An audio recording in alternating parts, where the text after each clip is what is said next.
ಕೊಡಗು ಜಿಲ್ಲಾ ಕೇಂದ್ರವಾದ ಮಡಿಕೇರಿಯಲ್ಲಿ ಶನಿವಾರ ವಿರಾಟ್ ಹಿಂದೂ ಸಂಗಮ ಶೋಭಾಯಾತ್ರೆ ನಡೆಯಲಿದ್ದು, ನಗರದ ಶಾಂತಿನಿಕೇತನ ಕಾನ್ವೆಂಟ್ ಮೈದಾನ, ಮುತ್ತಪ್ಪ ದೇವಾಲಯ ಬಳಿಯ ಮೈದಾನ ಮತ್ತು ಕೆಳಗಿನ ಗೌಡ ಸಮಾಜಗಳಿಂದ ಮಧ್ಯಾಹ್ನ 1:30 ಗಂಟೆಗೆ ಶೋಭಾಯಾತ್ರೆ ಆರಂಭವಾಗಲಿದೆ.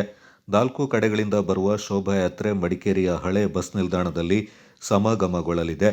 ನಂತರ ಗಾಂಧಿ ಮೈದಾನದಲ್ಲಿ ಬೃಹತ್ ಸಮಾವೇಶದೊಂದಿಗೆ ಸಮಾಪನವಾಗಲಿದೆ. ಹಿಂದೂ ಸಂಗಮ ಆಯೋಜನಾ ಸಮಿತಿ ಮಡಿಕೇರಿ ನಗರ ಸಂಪೂರ್ಣವಾಗಿ 4 ಭಾಗ ಆಗಿ ವಿಂಗಡಣೆ ಆಗಿದೆ. ನಾವು ಶಾಂತಿನಿಕೇತನ ವಸತಿಯಿಂದ ನಾಳೆ 2 ಗಂಟೆಗೆ ಅಲ್ಲೊಂದು ಕಾರ್ಯಕ್ರಮ ಆಗುತ್ತೆ. 2 ಗಂಟೆ ಕಾರ್ಯಕ್ರಮದಲ್ಲಿ ಜಿಲ್ಲಾ ಸಂಘ ಚಾಲಕರಾದ ಚಕ್ಕೆರ ಮನೋಹರಪ್ಪನವರು ನಮ್ಮನ್ನು ಅಲ್ಲಿ ಬೌದ್ಧಿಕ ನೀಡಲಿದ್ದಾರೆ. ಮತ್ತು ವೇದಿಕೆಯಲ್ಲಿ ಹಿರಿಯರಾದ ಪಾಟ್ಕರ್ ಡಾಕ್ಟರ್ ಇರ್ತಾರೆ, ಹಾಗೆ ಮತ್ತು ಸ್ಥಳೀಯರು ಇರ್ತಾರೆ. ಆನಂತರ ಅಲ್ಲಿಂದ ನಾವು 3 ಗಂಟೆಗೆ ಹೊರಟು ನಮ್ಮಲ್ಲಿ ಸಣ್ಣ ಮಕ್ಕಳ ಭಜನಾ ಕುಣಿತವಿದೆ, ಹಾಗೆ ಚಂಡೆ ಮತ್ತು 2 ಟ್ಯಾಬ್ಲು, ಹಾಗೆ ಒಂದು ಸುಮಾರು 500ರಿಂದ 600 ಜನರ ಒಂದು ತಂಡ ಈ ಒಂದು ಸಂಗಮ ಕಾರ್ಯಕ್ರಮವನ್ನು ಸೇರ್ಕೊಳ್ತೀವಿ. 2 ಗಂಟೆ ಕಾರ್ಯಕ್ರಮ ಆಗ್ತದೆ. 4 ಗಂಟೆಗೆ ಅಲ್ಲಿಂದ 3 ಗಂಟೆಗೆ ಶಾಂತಿನಿಕೇತನದಿಂದ ಹೊರಟು ಹಳೆ ಖಾಸಗಿ ಬಸ್ ನಿಲ್ದಾಣಕ್ಕೆ ಬಂದು ಸೇರ್ಕೊಳ್ತೀವಿ. ಮೊದಲ ಸಾಲಿನಲ್ಲಿ ನಾವಿರ್ತೀವಿ. ಆನಂತರ ನಮ್ಮ ಹಿಂದುಗಡೆ ಕನ್ನಡ ಬಾಣೆ, ಆನಂತರ ಬಂದು ಸಮರ್ಥ ಭಾಗ ಅಂತ ಮಹದೇವಪೇಟೆ ಭಾಗದ, ಆನಂತರ ಕಾನ್ವೆಂಟ್ ಜಂಕ್ಷನ್ ಮತ್ತು ವಿದ್ಯಾನಗರದಿಂದ ಬರುವಂಥದ್ದು ಅದು ಅಭಿಮನ್ಯು ಭಾಗ.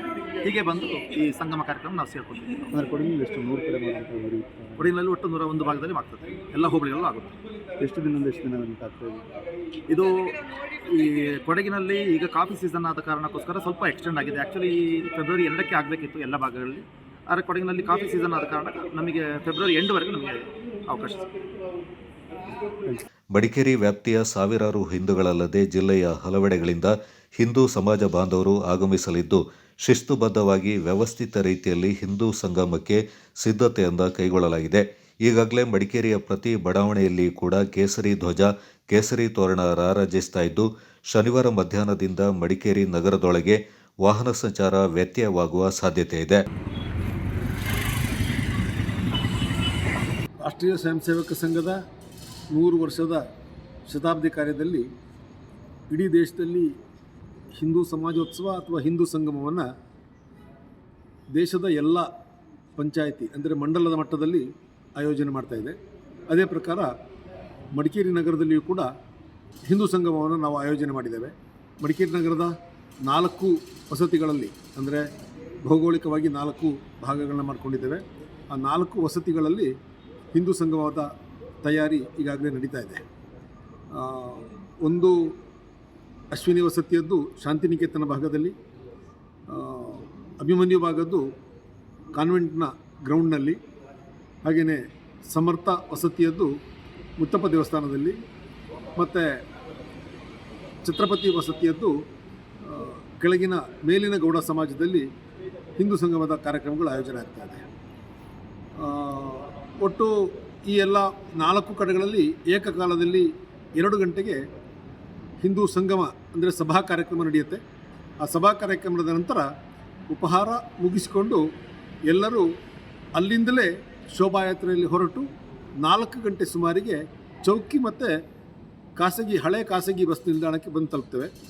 ಅಲ್ಲಿಂದ ಎಲ್ಲ 4 ಶೋಭಾಯಾತ್ರೆಗಳು ಒಟ್ಟಾಗಿ ಪೊಲೀಸ್ ಸ್ಟೇಷನ್ನು, ಅದನ್ನು ದಾಟಿ ಟೌನ್ ಹಾಲ್ ಮುಂಭಾಗಕ್ಕಾಗಿ ಗಾಂಧಿ ಮೈದಾನಕ್ಕೆ ತಲುಪುವಂಥ ಯೋಚನೆ ಇದೆ. ಸುಮಾರು 5 ಗಂಟೆಗೆ ಗಾಂಧಿ ಮೈದಾನದಲ್ಲಿ ಭಾರಿ ದೊಡ್ಡ ಒಂದು ಸಭಾ ಕಾರ್ಯಕ್ರಮ ಹಿಂದೂ ಸಂಗಮ ನಡೀಲಿಕ್ಕಿದೆ. ಈ ಕಾರ್ಯಕ್ರಮ ಸುಮಾರು 1 ಗಂಟೆಗಳ ಕಾಲ ನಡೆಯುತ್ತೆ. ಈ ಕಾರ್ಯಕ್ರಮಕ್ಕಿಂತ ಮೊದಲು ರವಿ ಭೂತನಕಾಡು ಇವರಿಂದ ದೇಶಭಕ್ತಿ ಗೀತೆಗಳ ಗಾಯನ ಕಾರ್ಯಕ್ರಮ ಕೂಡ ನಾವು ಆಯೋಜನೆ ಮಾಡ್ಕೊಂಡು ಬಂದಿದ್ದೇವೆ. ಸೊ 5 ಗಂಟೆಗೆ ಕಾರ್ಯಕ್ರಮ ಪ್ರಾರಂಭ ಆಗುತ್ತೆ. ಈ ಕಾರ್ಯಕ್ರಮದಲ್ಲಿ ದಿಕ್ಸೂಚಿ ಭಾಷಣದಲ್ಲಿ ಬೆಳ್ತಂಗಡಿಯ ಶ್ರೀ ಶಿವಪ್ರಸಾದ್ ಮಲೆಬೆಟ್ಟು, ನಮ್ಮ ಮಂಗಳೂರು ವಿಭಾಗದ ಸಾಮರಸ್ಯ ವಿಭಾಗದ ಸಹ ಸಂಯೋಜಕ, ಇವರು ದಿಕ್ಸೂಚಿ ಭಾಷಣವನ್ನು ಮಾಡ್ತಾರೆ.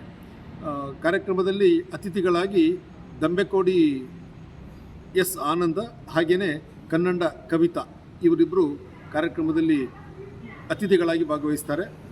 ಕಾರ್ಯಕ್ರಮವನ್ನು ನಮ್ಮ ನಗರ ಆಯೋಜನಾ ಸಮಿತಿಯ ಹಿಂದೂ ಸಂಗಮದ ಆಯೋಜನಾ ಸಮಿತಿಯ ನಗರದ ಅಧ್ಯಕ್ಷರಾದಂಥ ಶ್ರೀ ಕವನ್ ಕಾವೇರಪ್ಪನವರು ಈ ಕಾರ್ಯಕ್ರಮವನ್ನು ಅಧ್ಯಕ್ಷತೆಯನ್ನು ನಡೆಸಿ ಮುಂದುವರಿಸ್ತಾರೆ. ಸರ್, ಎಷ್ಟು ಜನ ಸೇರೋ ನಿರೀಕ್ಷೆ ಇದೆ ಸರ್? ಸುಮಾರು ಒಂದೊಂದು ವಸತಿಯದ್ದು 1,000ಕ್ಕಿಂತಲೂ ಹೆಚ್ಚು 1,250 1,500 ಜನರ ಸಂಖ್ಯೆಯ ಒಂದು ಸಂಪರ್ಕ ವ್ಯವಸ್ಥೆ ಆಗಿದೆ. ಪ್ರತಿ ಮನೆಯನ್ನು ಮಡಿಕೇರಿ ನಗರದ ಸುಮಾರು 5,000ಕ್ಕೂ ಹೆಚ್ಚು ಮನೆಗಳನ್ನು ಕಳೆದ 10 ದಿನದಲ್ಲಿ ನಾವು ಸಂಪರ್ಕ ಮಾಡಿ ಆಮಂತ್ರಣ ಕೊಟ್ಟಿದ್ದೇವೆ.